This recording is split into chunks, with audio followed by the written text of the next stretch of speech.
Olá! Voltando do descanso, ainda no meio das férias, vamos conversar sobre as armas de fogo e o governo Bolsonaro.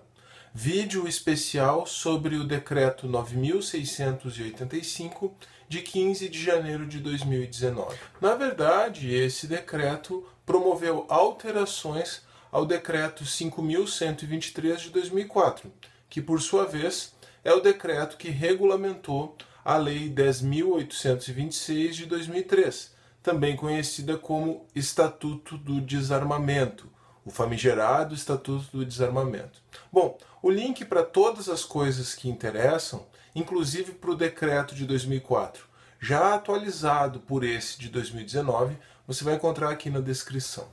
A primeira coisa a ser esclarecida é o seguinte: esse decreto não trata sobre o porte de arma. Ele trata só sobre a aquisição e, consequentemente, sobre a posse de armas de fogo. Portar a arma, ou porte de arma, significa poder andar com a arma por aí. Agora, a aquisição e, consequentemente, a posse da arma de fogo significa ter a arma na sua casa ou no seu estabelecimento comercial. Quanto ao porte da arma de fogo, então estou falando agora do porte, não da posse, ou seja, não estou falando do decreto nesse momento. Quanto ao porte da arma de fogo, permanece tudo como estava, ou seja, continuam tendo direito ao porte da arma de fogo apenas aquelas pessoas mencionadas no artigo 6º da Lei 10.826 de 2003, do Estatuto do Desarmamento.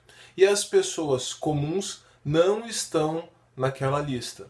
Basicamente, o que nós temos nessa lista do artigo 6º do Estatuto são policiais, profissionais de empresas de segurança e alguns servidores públicos para os quais, pelo risco da atividade, se entendeu que era devido o porte de arma.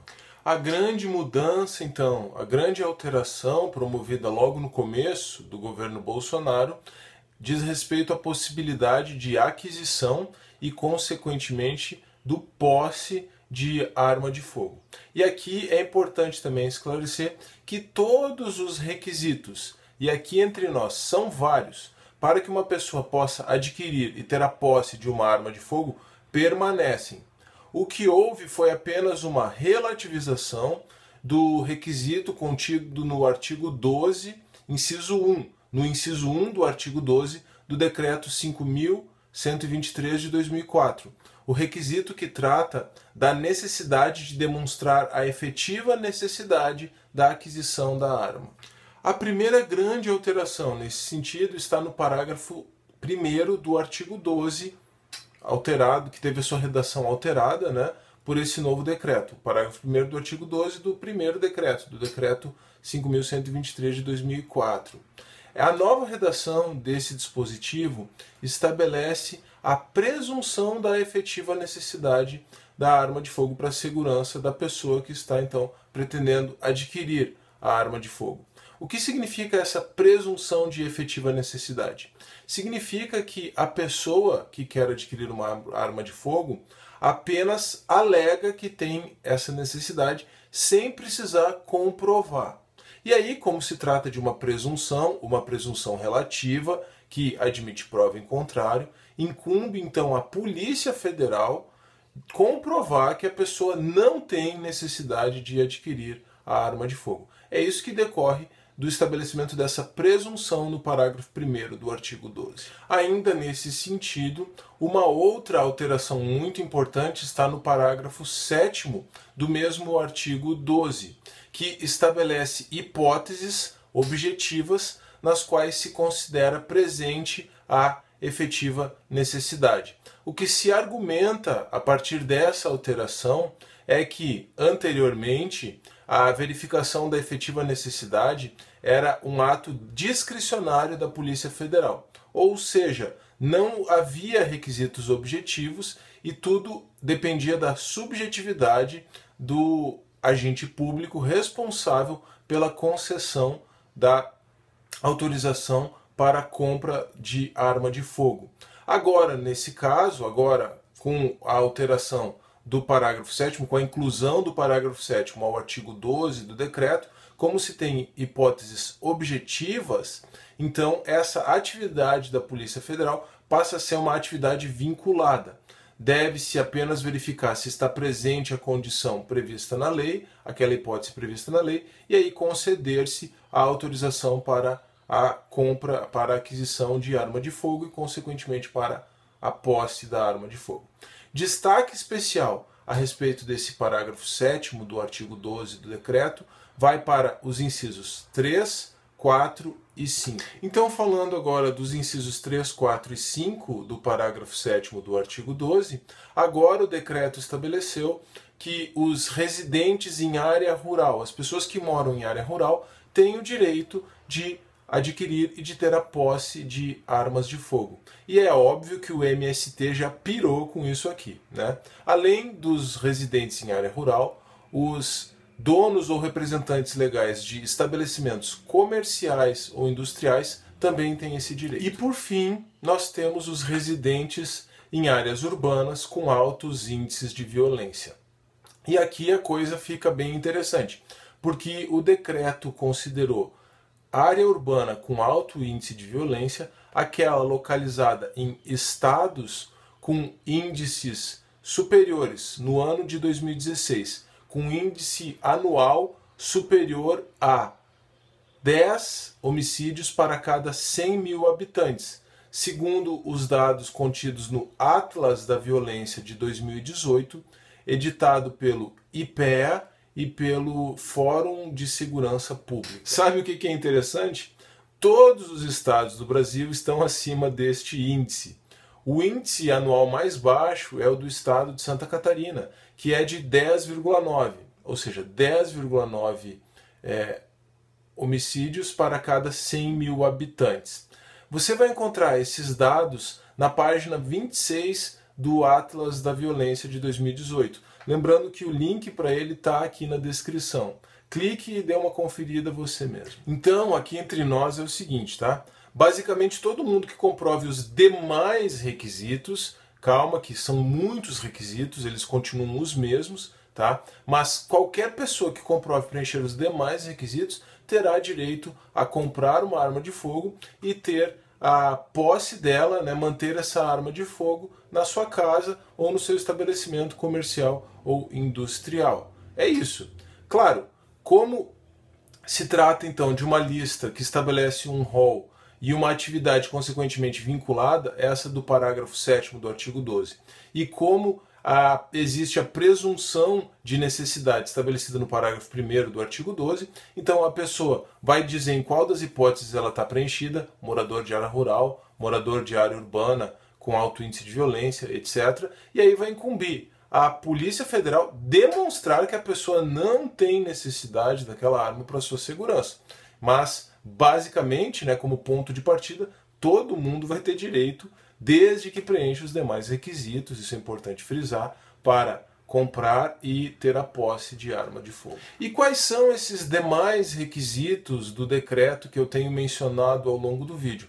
São requisitos como aptidão mental e técnica, como ausência de antecedentes criminais, como ocupação lícita e etc, etc, etc. Quer dizer, a lista ainda é muito grande e ainda é muito burocrático adquirir uma arma.